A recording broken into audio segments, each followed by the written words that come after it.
सप्तम श्रेणी छात्री को दुष्कर्म घटना पीड़िता भेटिला राज्य महिला कांग्रेस टीम। केन्द्रापड़ा जिला राजकनिका सप्तम श्रेणी छात्री को दुष्कर्म घटना पर राजकनिका पुलिस क्रियाशील हेबा सह अभियोग होइतिबा 5 जन को विचार विभागीय हाजत पठेइछि। अन्यपटे राज्य महिला कांग्रेस नेतृमंडलीर एक टीम पीड़िता छात्री को भेटिबा सह एभली अमानुषिक कार्य को निंदा करिबा सह दोषी विरोध में फांसी दंड भली दृष्टांतमूलक कार्यानुष्ठान दाबी करिछि। राज्य महिला कांग्रेस उपसभापति जयश्री पट्टनायक, जिला कांग्रेस सभानेत्री देवस्मिता शर्मा, केन्द्रापड़ा पूर्व विधायिका सिप्रा मल्लिक भली नेतृत्व एही परिदर्शन टीम रे शामिल रहिथिले। परिवार को भेटिलु, झियो को भी भेटिलु।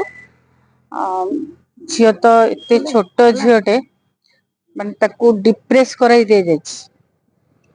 आमे चाहूछु जे वर्तमान तो केस बाटरे हबो, किंतु ताकू मृत्यु दंड दिया जाऊ।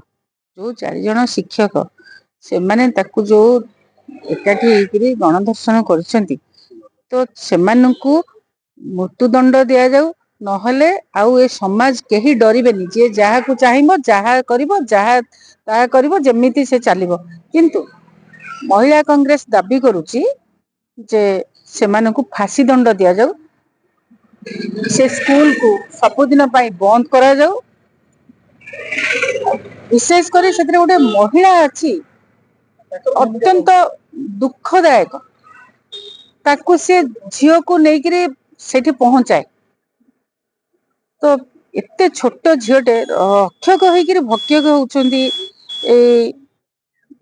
शिक्षक माने, जे कि मनीष तैयारी करबा अनुष्ठान होउची स्कूल। पिलाटे तैयारी करबा अनुष्ठान, माँ परे शिक्षक होउची द्वितीय गुरु। शिक्षक ए कथा करबा कोन शिक्षा दउथिले? ताहले से स्कूल रे एया चली थिला, आज पर्यंत लुकायित होइकिरि थिला, आज बाहरला। तेणु आमे चाहूचु से स्कूल बंद करा जाऊ। ए 4 जन शिक्षकंकर सर्टिफिकेट रद्द करा जाऊ। से आ कोठी चाकरी करि परिबे नाही, जेमति से तो बंचिले ना चाकरी करिवे, तांकू मृत्यु दंड दिया जाऊ। ब्यूरो रिपोर्ट, विश्व विजय न्यूज ओडिशा।